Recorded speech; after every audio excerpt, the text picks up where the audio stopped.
already starting to see, I think, the beginnings of high-frequency company formation. By that I mean companies that are set up by computers and that based on an algorithm. I mean, for a while we've had it so that companies would be set up, if you like, after the deal has been dreamt up, in order to have the most efficient structure, whether that's for tax or for regulation, for in financial industry to do with where the assets lie, and so on. But now we're starting to hear about use of computers and use of computer programs to do this automatically. And once you do that, then we're in a whole different realm. It's a question of, you know, a company could be set up in seconds and disappear, you know, the next day, for example. And once you go down that route, we've seen where that goes in terms of trading, where it becomes less and less time in order to execute the deal, and in terms of monitoring it, becomes very difficult. Global Witness did an investigation recently into money laundering, and they found out that companies have been set up where the people behind them had actually been dead by the time the company had been formed. The use of offshore jurisdictions has increased quite significantly over the past decade. They're used for a number of reasons, partly for tax benefits, partly for secrecy, and that they allow corporate networks to be built that have significant parts of the chain which are hidden from public view. And this is a problem both for you know, understanding the companies and also for being able to understand the nature of them and the structure of them.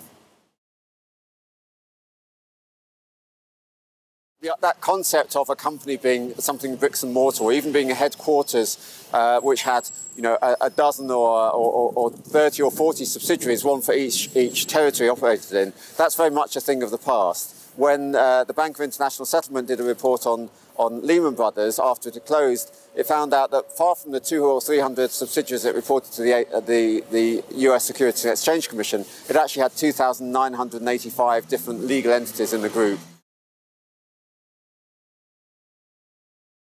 We're now looking Open Corporates, which is the largest open database of companies in the world, with nearly 50 million companies. We're now looking at corporate structures. We're now looking at hierarchies, shareholdings, ownership, subsidiary information.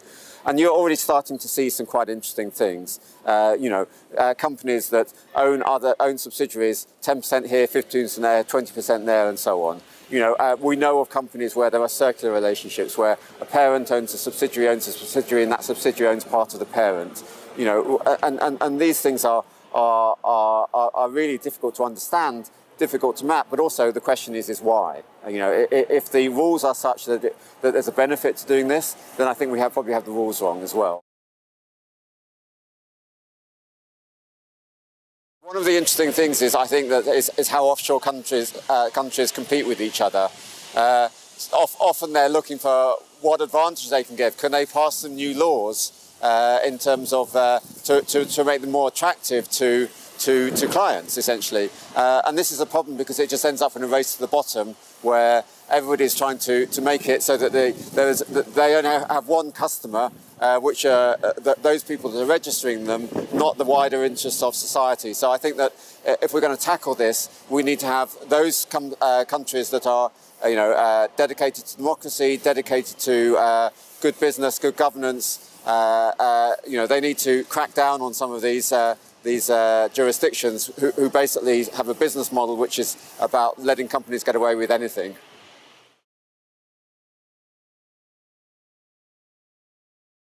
I think corporate transparency is absolutely critical, not just because it allows us to understand who we're buying goods for or who we're working for, but also because it provides good incentives for tackling some of these things. And that way we can draw a distinction between those companies that have got simple, straightforward structures that are transparent, and those that are deliberately complex. And I think that we should, you know, increasingly consider those companies that are have complex, convoluted and opaque structures based in secrecy jurisdictions, to be something that, to have a question mark against them, have a question mark about whether we want to do business with them, have a question mark about whether they should get insurance for their credit, whether they're good risk, for example. And I think that by increasing corporate transparency and by company registers doing what they were originally set out to do, which is to be public records of the creation and the existence of companies, then I think that would go a long way to solving some of these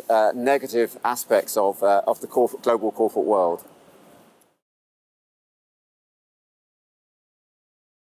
We're about providing a benefit for everybody, for NGOs, for anti-corruption investigators, for journalists, and for other companies to be able to improve their understanding of the corporate world. I wouldn't really consider myself to be a hacker. I'm more someone that's interested in solving problems and removing some of those issues that bedevil the corporate world.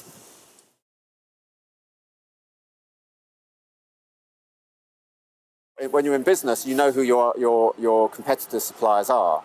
And so there's very little from a competitive advantage to keeping that supply chain secret. But actually, if you have a good supply chain and you pay above the bare minimum and you make sure that you don't employ child labour and that your working conditions are good, then actually I think there's a benefit to being public on that.